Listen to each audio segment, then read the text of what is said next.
कहानी मीना की है, स्कूल टीचर, लखनऊ से।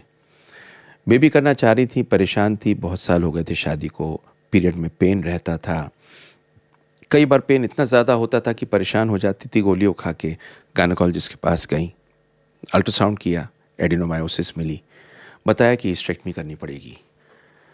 ये और इनके हस्बैंड ने मुझे बताया वो दिन था कि हम दोनों रोए और रो के बोले अब पता नहीं क्या करेंगे, कहाँ इस यूट्रस के अंदर हम चाहते थे बेबी करना और कहाँ ये निकालना पड़ेगा। दर्द इतना है कि हम करें क्या। पड़ोसी, इनफैक्ट उनकी जो सास ससुर थे, बहुत परेशान थे और प्रेशर करते थे कि जल्दी से बेबी करो।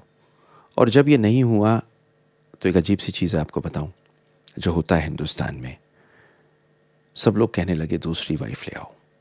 मीना को बहुत प्यार करते थे, बड़े परेशान थे, एक और पेशेंट के थ्रू हमारे पास लखनऊ से आए। तो सबसे पहली चीज़ तो हमने क्या समझी, हमने ये समझा कुछ झूठों के शिकार थे और झूठ बहुत सारे होते हैं जिनके शिकार होने से आपको बचना है। तो एक तो इनका शिकार ये था कि साहब हमें एडिनोमायोसिस नहीं है, किसी ने बताया नहीं, इतने सालों से दर्द है। तो सच ये है कि एडिनोमायोसिस कई बार डायग्नोज नहीं होती और बाद की एज में नहीं, कई बार यंग एज में भी होती है। इस तरह से ना एडिनोमायोसिस थी, इनका एमआरआई कराया तो उसमें एडिनोमायोसिस आई। इनको बताया कि इनको एडिनोमायोसिस है और एडिनोमायोसिस के साथ में ये प्रॉब्लम है। बोले हमें पता है, हमें एडिनोमायोसिस से डॉक्टर ने बताया, पर बच्चेदानी निकालनी पड़ेगी, हमें बेबी चाहिए। तो इनका हमने एक ट्रीटमेंट प्लान बनाया। ट्रीटमेंट प्लान में सबसे पहला काम किया इनका हार्मोनल सप्रेशन।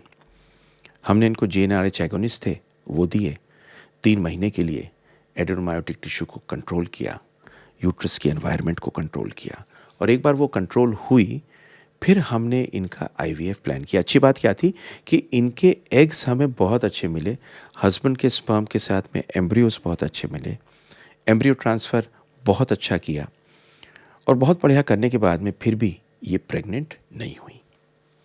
ये प्रेग्नेंट नहीं हुई, बड़ी हताशित होकर हमारे पास आई। तो इनको हमने बताया कि देखिए वैसे भी टेस्ट ट्यूब बेबी का सक्सेस रेट 30 से 40% ही होता है और एडिनोमायोसिस में थोड़ा कम होता है क्योंकि बच्चे की चिपकने के चांसेस कम होते हैं, पर ऐसा नहीं कि एडिनोमायोसिस में बेबी नहीं होता। हमने इनका सेकंड साइकिल किया और सेकंड साइकिल में प्रेग्नेंट हो गई और लिटरली रोई। खैर इशू क्या था कि प्रेग्नेंट तो हो गई, पर एडिनोमायोसिस में बेबी चलाने में बड़ी दिक्कत होती है क्योंकि मिसकैरेज का चांस ज़्यादा होता है।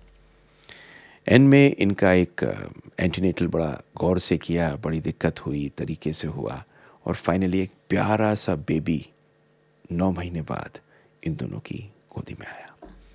और पता है आज मीना सिर्फ एक प्राउड मदर नहीं है, वो एक एडवोकेट इस चीज़ की है। एडवोकेट का मतलब वकील नहीं, एडवोकेट का मतलब एक एम्बेसडर ऑफ होप इस चीज़ की है कि जिनको प्रॉब्लम है उनको बेबी हो सकता है। और ये चीज़ सिंपल बताती है, बहुत सारे झूठ हैं जो हमें रोकते हैं, उन झूठ से दूर जाना है।